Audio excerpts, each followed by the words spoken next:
వైఎస్ఆర్సీపీ కేంద్ర కార్యాలయంలో పార్టీ విస్తృత స్థాయి సమావేశం. పార్టీ అధ్యక్షుడు శ్రీ వైఎస్ జగన్మోహన్ రెడ్డి అధ్యక్షతన జరిగిన ఈ సమావేశంలో పార్టీ ఎమ్మెల్యేలు, ఎమ్మెల్సీలు, పార్లమెంటు, అసెంబ్లీ నియోజకవర్గాల సమన్వయకర్తలు, పార్లమెంటు నియోజకవర్గాల పరిశీలకులు, జిల్లా పార్టీ అధ్యక్షులతో పాటు పార్టీ రీజనల్ కోఆర్డినేటర్లు హాజరు. రకరకాల స్థాయిల్లో ఈ ప్రోగ్రాం అనేది ప్రతి ఇంటికి ఈ కార్యక్రమాన్ని తీసుకొని పోతాం. గ్రామ స్థాయిలో రచ్చబండ కార్యక్రమాలు ఏర్పాటు చేసి రచ్చబండ కార్యక్రమంలో ఇవన్నీ కూడా సుదీర్ఘంగా డిస్కషన్ చేస్తూ చివరికి ప్రతి ఇంటికి కూడా ఈ కార్యక్రమాలన్నీ ప్రతి ఇంటికి కూడా చంద్రబాబు నాయుడు గారు చేస్తూ ఉన్న మోసాలకు సంబంధించిన చెప్పిన హామీలకు సంబంధించిన వివరాలను ప్రతి ఇంటికి ప్రతి గ్రామానికి ప్రతి రచ్చబండ ద్వారా ప్రతి ఇంటికి కూడా తీసుకొని పోయే కార్యక్రమం చేస్తూ ఉన్నాం. ఈ కార్యక్రమంలో ప్రోగ్రాం పేరు రీకాలింగ్ చంద్రబాబుస్ మేనిఫెస్టో. ఇంగ్లీష్లో, తెలుగులో బాబు మేనిఫెస్టోను గుర్తుకు తెస్తూ అనే కార్యక్రమానికి స్టార్ట్ చేస్తూ ఉన్నాం. ఎన్నికలకు ముందు చంద్రబాబు ఏమన్నాడు? జగన్ చేస్తున్నవే కాకుండా మన ప్రజలు ఎక్కడన్నా ఈయన నమ్మరేమో అని చెప్పి మళ్ళా జగన్ చేస్తూ ఉన్నాడు, కనీసం ఈ పలావ్ అన్నా పెడతా ఉన్నాడు జగన్, ఆ పలావ్ కూడా పోతుందేమో చంద్రబాబుని పొరపాటున చంద్రబాబుని నమ్మితే ఆయన మోసానికి అని చెప్పి చంద్రబాబు నాయుడు అప్పట్లో ఏమన్నాడు? జగన్ చేస్తున్నవే కాకుండా జగన్ కన్నా ఇంకా ఎక్కువ చేస్తా అని చెప్పి చంద్రబాబు నాయుడు గారు అన్నారు. ఆయన అన్న మాటలు ఇవన్నీ కూడా మనం ప్రజల్లోకి తీసుకొని పోయే కార్యక్రమం. ఇంటింటికి కార్యకర్తలను పంపించాడు. ఈ మాటలు అనడమే కాకుండా ఇంటింటికి కార్యకర్తలను పంపించాడు. ప్రతి ఇంటికి తన నాయకులను కార్యకర్తలను పంపించడమే కాకుండా సరిగ్గా వాళ్ళ ఇళ్ళ ఎదుటనే వాళ్ళ కుటుంబ సభ్యుల మధ్యనే అక్కడే కూర్చొని అక్కడే వాళ్ళ నాయకులంతా కార్యకర్తలంతా మిస్డ్ కాల్స్ కూడా ఇప్పించారు. వెంటనే ఒక ఓటీపీ, ఆ మిస్డ్ కాల్ చేసిన వాళ్ళకు ఒక ఓటీపీని కూడా జనరేట్ చేసినారు. ఆ ఓటీపీని వీళ్ళ ఫోన్లలో వీళ్ళు ఎంటర్ చేయగానే ఆ కుటుంబంలో ఎవరెవరికి ఏ పథకం వర్తిస్తుంది, ఈ పథకాలకు మీరంతా కూడా ఎలిజిబుల్ అయినారు,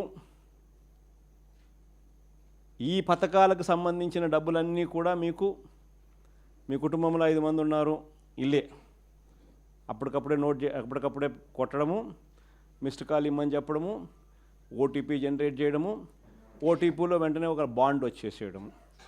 ఆ బాండులో ఏమని ఉంటాయి? చంద్రబాబు నాయుడు, పవన్ కళ్యాణ్ అనే మేమిద్దరము త్రికరణ శుద్ధితో ప్రమాణం చేస్తూ ఉన్నాము. ఏం బాండ్ మీద ఉన్న మాటలు ఇవన్నీ నా ప్రెస్ కాన్ఫరెన్స్లో ఇవన్నీ కూడా చూపించిన. ఆ బాండ్ల మీద ఉన్న మాటలు చంద్రబాబు, పవన్ కళ్యాణ్ అనే మేమిద్దరం త్రికరణ శుద్ధితో మీకు మాట చెప్తా ఉన్నాము. ఇంకా బాండ్ మీద ఏమని రాసినాము చదువుతా. చంద్రబాబు నాయుడు అనే నేను మన రాష్ట్ర ప్రజలు నాపై ఉంచిన నమ్మకాన్ని నిలబెట్టుకుంటానని త్రికరణ శుద్ధితో ప్రమాణం చేస్తున్నాను. 2024లో టీడీపీ అధికారంలోకి వచ్చాక భవిష్యత్తుకు గ్యారంటీలోని వాగ్దానాలను ఎటువంటి వివక్ష లేకుండా, నిబంధనలు విధించకుండా అమలు చేయడంతో పాటు మన రాష్ట్ర అభివృద్ధికి పునరంకితమవుతానని ప్రతిజ్ఞ చేస్తున్నాను అని చెప్పి చంద్రబాబు నాయుడు సంతకం, ఆయనతో పాటు పక్కన పవన్ కళ్యాణ్ కూడా సంతకం పెట్టారు.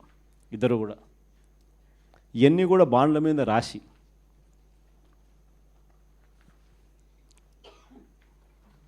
మీ కుటుంబంలో ఇంతమంది ఉండారు, ఇందులో మీ ఇద్దరికి తల్లికి వందనం కింద, మీ పిల్లలకు తల్లికి వందనం కింద మీకు 3 పిల్లలు ఉన్నారు.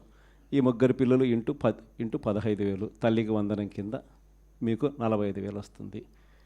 మీ ఇంట్లో 18,000 నిండిన ఆడపడుసులు ఉన్నారు. వీళ్ళిద్దరికీ మీకు నెలకు 1,500 రూపాయల చొప్పున, మీ ఇద్దరికి 18,000 రూపాయల చొప్పున మీకు వస్తుంది. మీ ఇంట్లో రైతు మీకు ఉన్నారు, మీ రైతుకు 20,000 కింద అన్నదాత సుఖీభవ కింద అదనంగా వస్తుంది. మీ ఇంట్లో ఉద్యోగం రాని పిల్లవాడు, ఉపాధి లేని పిల్లవాడు ఒక పిల్లవాడు ఉన్నాడు. ఆ పిల్లోనికి నెలకు 3,000 రూపాయలు చొప్పున 36,000 రూపాయలకు మీకు వస్తుంది. ఈ అన్ని పథకాలకు మీరు అర్హత సాధించినారు, అర్హత పొందినారు. మీరంతా ఈ పథకాలకు అర్హత పొందినారు. 2024 జూన్ నుంచి మీకు ఈ డబ్బులు జమ చేయడం మొదలెడతాము అని బాండ్ ఇచ్చి త్రికరణ శుద్ధితో ఈ మాటలు చెప్పి ఇదన్నీ జరిగినాయి. అసలు మనం ఎందుకు ఓడిపోయినాము అని అంటే, ఈ మాదిరిగా ప్రతి ఇంటికి ఈ మాదిరిగా బాండ్లు ఇచ్చి, ఈ మాదిరిగా మోసం చేసి, ఈ మాదిరిగా వాళ్ళని ప్రలోభాలు పెట్టి ఈ మాదిరిగా చేస్తున్నారు. కాబట్టి ఈ మాదిరిగా మనకు ప్రజలు 10% ప్రజలు మోసపోయినారు. ఈరోజు ఈ పరిస్థితి ఏమిటి అని అంటే, ఇవన్నీ కూడా రీకాలింగ్ చంద్రబాబుస్ మేనిఫెస్టో అని ఈ సంవత్సర కాలంలో చంద్రబాబు నాయుడు గారి వల్ల ప్రజలందరూ కూడా డిమాండ్ చేయాలయ్యా, జూన్ 2024 నుంచి మీరు ఇవన్నీ మాకు ఇస్తామని చెప్పినారు. జూన్ 24 నుంచి సంవత్సరం దాటిపోయింది. ఈ సంవత్సర కాలంలో నువ్వు మాకు ఎంత బాకీ ఉన్నావు, మా బాకీ ఉన్న మా డబ్బులు మాకు ఎప్పుడు ఇస్తున్నావు, ప్లస్ ఈ సంవత్సరం మాకు ఇవ్వాల్సినవి ఇవన్నీ కూడా ఉంటాయి, ఈ డబ్బులన్నీ కూడా మాకు ఎప్పుడు ఇస్తున్నావు, గత సంవత్సరం బాకీలు, ఈ సంవత్సరం మాకు ఇవ్వాల్సినవి, ఇవన్నీ నువ్వు బాండ్ల ప్రకారం నువ్వు మాకు చెప్పినావు అని ఇవన్నీ కూడా గుర్తు చేస్తూ అప్పట్లో చంద్రబాబు నాయుడు చేసిన ఈ కార్యక్రమాలన్నీ, చంద్రబాబు నాయుడు అన్ని విషయాలన్నీ కూడా చెబుతూ ఇవన్నీ కూడా అడిగే కార్యక్రమాలు చేయాలి. ఒకవైపున ఇవన్నీ కూడా చంద్రబాబు నాయుడు అనే వ్యక్తి ఇవన్నీ కూడా ఒకవైపున ఎగరగొడుతూ, మరోవైపున చంద్రబాబు నాయుడు గారి పుణ్యమా అని ఇంతకుముందు ఏ త్రైమాసికం అయిపోయిన వెంటనే ఆ త్రైమాసికం తర్వాత వెంటనే ఫీజు రీయింబర్స్మెంట్ వచ్చేది. జనవరి, ఫిబ్రవరి, మార్చికి సంబంధించిన 2024 జనవరి, ఫిబ్రవరి, మార్చికి సంబంధించిన త్రైమాసికం ఆ డబ్బులు మేలో ఇవ్వాలి మామూలుగా, ఆ త్రైమాసికం డబ్బులు.